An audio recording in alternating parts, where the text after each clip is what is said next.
ನಮಸ್ಕಾರ ಭಕ್ತರೇ, ನಮ್ಮ ಕನ್ನಡ ಭಕ್ತಿ ಸ್ಟೋರೀಸ್ ಚಾನೆಲ್ಗೆ ನಿಮಗೆ ಹಾರ್ದಿಕ ಸ್ವಾಗತ. ನಾವು ಬದುಕುತ್ತಿರುವ ಈ ಭೂಮಿಯೇ ಸಂಪೂರ್ಣ ಬ್ರಹ್ಮಾಂಡ ಎಂದು ಅನೇಕರು ಭಾವಿಸುತ್ತಾರೆ. ಆದರೆ ಗರುಡ ಪುರಾಣ ಮತ್ತು ಇತರ ಪುರಾಣಗಳು ಹೇಳುವುದೇ ಬೇರೆ ರಹಸ್ಯ.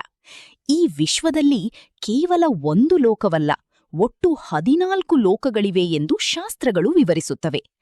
ಮೇಲ್ಭಾಗದಲ್ಲಿ ದೇವರುಗಳು, ಋಷಿಗಳು ಮತ್ತು ದಿವ್ಯ ಆತ್ಮಗಳು ವಾಸಿಸುವ ಲೋಕಗಳು ಇದ್ದರೆ, ಕೆಳಭಾಗದಲ್ಲಿ ಅಸುರರು, ನಾಗರು ಮತ್ತು ರಹಸ್ಯ ಶಕ್ತಿಗಳ ಪಾತಾಳ ಲೋಕಗಳಿವೆ. ಮರಣದ ನಂತರ ಆತ್ಮ ಯಾವ ಲೋಕಕ್ಕೆ ಹೋಗುತ್ತದೆ, ನಮ್ಮ ಕರ್ಮ ಯಾವ ಲೋಕವನ್ನು ನಿರ್ಧರಿಸುತ್ತದೆ, ಇದೇ ರಹಸ್ಯವನ್ನು ಇಂದು ತಿಳಿದುಕೊಳ್ಳೋಣ. ಭೂಲೋಕವೆಂದರೆ ನಾವು ವಾಸಿಸುವ ಭೂಮಿ, ಅರ್ತ್. ಇದು ಜನನ, ಮರಣ, ಸಂತೋಷ ಮತ್ತು ದುಃಖಗಳಿಂದ ತುಂಬಿದ ಕರ್ಮಭೂಮಿ. ಮಾನವರು ಮಾಡುವ ಪ್ರತಿಯೊಂದು ಕಾರ್ಯವೂ ಆತ್ಮದ ಮುಂದಿನ ಪ್ರಯಾಣವನ್ನು ನಿರ್ಧರಿಸುತ್ತದೆ ಎಂದು ಪುರಾಣಗಳು ಹೇಳುತ್ತವೆ.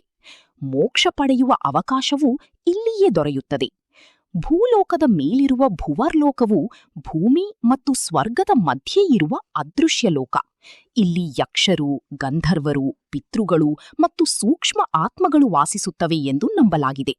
ಮರಣದ ನಂತರ ಆತ್ಮ ಮೊದಲು ಈ ಲೋಕದ ಮೂಲಕ ಸಾಗುತ್ತದೆ ಎಂದು ಕೆಲ ಪುರಾಣಗಳು ವಿವರಿಸುತ್ತವೆ. ಸ್ವರ್ಗಲೋಕವು ದೇವತೆಗಳ ಲೋಕ.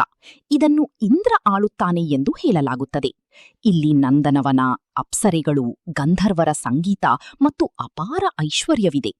ಪುಣ್ಯ ಮಾಡಿದ ಆತ್ಮಗಳು ಸ್ವರ್ಗದಲ್ಲಿ ಸುಖ ಅನುಭವಿಸುತ್ತವೆ, ಆದರೆ ಅದು ಶಾಶ್ವತವಲ್ಲ. ಪುಣ್ಯ ಮುಗಿದ ನಂತರ ಆತ್ಮ ಮತ್ತೆ ಭೂಲೋಕದಲ್ಲಿ ಜನ್ಮ ಪಡೆಯುತ್ತದೆ.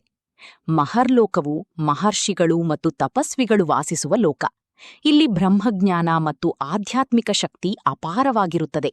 ಪ್ರಳಯವಾದರೂ ಈ ಲೋಕ ನಾಶವಾಗುವುದಿಲ್ಲ ಎಂದು ಪುರಾಣಗಳು ಹೇಳುತ್ತವೆ. ಜನಲೋಕವು ಮಹಾಯೋಗಿಗಳು ಮತ್ತು ಸಿದ್ಧರ ಲೋಕ. ಇಲ್ಲಿ ಆತ್ಮವು ಜನನ ಮರಣದ ಬಂಧನದಿಂದ ಬಹುತೇಕ ಮುಕ್ತವಾಗಿರುತ್ತದೆ. ಅಪಾರ ಜ್ಞಾನ ಮತ್ತು ಬ್ರಹ್ಮಾಂಡದ ರಹಸ್ಯಗಳನ್ನು ಅರಿತ ಆತ್ಮಗಳು ಇಲ್ಲಿ ವಾಸಿಸುತ್ತವೆ ಎಂದು ನಂಬಲಾಗಿದೆ. ತಪೋಲೋಕದಲ್ಲಿ ಮಹಾತಪಸ್ವಿಗಳು ಸಾವಿರಾರು ವರ್ಷಗಳ ಕಾಲ ತಪಸ್ಸು ಮಾಡುತ್ತಾರೆ. ಅವರ ತಪಸ್ಸಿನ ಶಕ್ತಿ ದೇವತೆಗಳಿಗೂ ಭಯ ಹುಟ್ಟಿಸುವಷ್ಟು ಪ್ರಬಲವಾಗಿರುತ್ತದೆ ಎಂದು ಪುರಾಣಗಳು ವರ್ಣಿಸುತ್ತವೆ. ಸತ್ಯಲೋಕ ಅಥವಾ ಬ್ರಹ್ಮಲೋಕವು 14 ಲೋಕಗಳಲ್ಲಿ ಅತ್ಯುನ್ನತ ಲೋಕ. ಇದು ಬ್ರಹ್ಮ ನಿವಾಸವಾಗಿದ್ದು ಪರಮಜ್ಞಾನ, ಶಾಂತಿ ಮತ್ತು ಮೋಕ್ಷಕ್ಕೆ ಸಮೀಪವಾದ ಲೋಕವೆಂದು ಪರಿಗಣಿಸಲಾಗಿದೆ. ಈ ಮೇಲಿನ ಲೋಕಗಳ ಕೆಳಭಾಗದಲ್ಲಿ 7 ಪಾತಾಳ ಲೋಕಗಳಿವೆ. ಅತಲ ಲೋಕವು ಮಾಯೆ ಮತ್ತು ಭೋಗಗಳ ಲೋಕ. ವಿತಲ ಲೋಕವು ಅಗ್ನಿ ಮತ್ತು ರಹಸ್ಯ ಶಕ್ತಿಗಳಿಂದ ತುಂಬಿದೆ. ಸುತಲ ಲೋಕವನ್ನು ಮಹಾಬಲಿ ಆಳುತ್ತಾನೆ ಮತ್ತು ಇದು ವಿಷ್ಣುವಿನ ಆಶೀರ್ವಾದ ಪಡೆದ ಲೋಕವೆಂದು ಹೇಳಲಾಗುತ್ತದೆ. ತಲಾತಲ ಲೋಕವು ಮಾಯಾಸುರನ ರಹಸ್ಯ ಯಂತ್ರಗಳ ಲೋಕ. ಮಹಾತಲ ಲೋಕದಲ್ಲಿ ಮಹಾನಾಗರು ವಾಸಿಸುತ್ತಾರೆ. ರಸಾತಲವು ಅಸುರರು ಮತ್ತು ದೈತ್ಯರ ಶಕ್ತಿಯ ಲೋಕ. ಎಲ್ಲಕ್ಕಿಂತ ಕೆಳಗೆ ಇರುವ ಪಾತಾಳ ಲೋಕವು ಅತ್ಯಂತ ರಹಸ್ಯಮಯ ಲೋಕ. ಇಲ್ಲಿ ಶೇಷ ವಾಸಿಸುತ್ತಾನೆ ಎಂದು ಪುರಾಣಗಳು ಹೇಳುತ್ತವೆ. ಪಾತಾಳವು ಕತ್ತಲೆಯ ಲೋಕ ಮಾತ್ರವಲ್ಲ, ರತ್ನಗಳು, ವಿಚಿತ್ರ ಶಕ್ತಿಗಳು ಮತ್ತು ಭೂಗರ್ಭದ ಅದ್ಭುತ ಜಗತ್ತುಗಳಿಂದ ತುಂಬಿದ ಲೋಕವೆಂದು ವರ್ಣಿಸಲಾಗಿದೆ. ಈ 14 ಲೋಕಗಳ ಕಥೆಗಳು ಕೇವಲ ಪುರಾಣಗಳಲ್ಲ, ಅವು ಜೀವನ, ಕರ್ಮ, ಆತ್ಮ ಮತ್ತು ಬ್ರಹ್ಮಾಂಡದ ರಹಸ್ಯಗಳನ್ನು ವಿವರಿಸುವ ಆಧ್ಯಾತ್ಮಿಕ ಸಂಕೇತಗಳು. ಮಾನವನ ಆತ್ಮ ಎಲ್ಲಿಂದ ಬರುತ್ತದೆ ಮತ್ತು ಮರಣದ ನಂತರ ಎಲ್ಲಿಗೆ ಹೋಗುತ್ತದೆ ಎಂಬ ಪ್ರಶ್ನೆಗೆ ಉತ್ತರ ಬಹುಶಃ ಈ ಲೋಕಗಳಲ್ಲೇ ಅಡಗಿರಬಹುದು.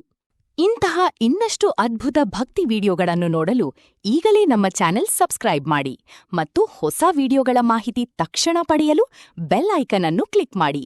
ನಿಮ್ಮ ಪ್ರೀತಿ ಮತ್ತು ಬೆಂಬಲವೇ ನಮ್ಮ ಶಕ್ತಿ. ಧನ್ಯವಾದಗಳು.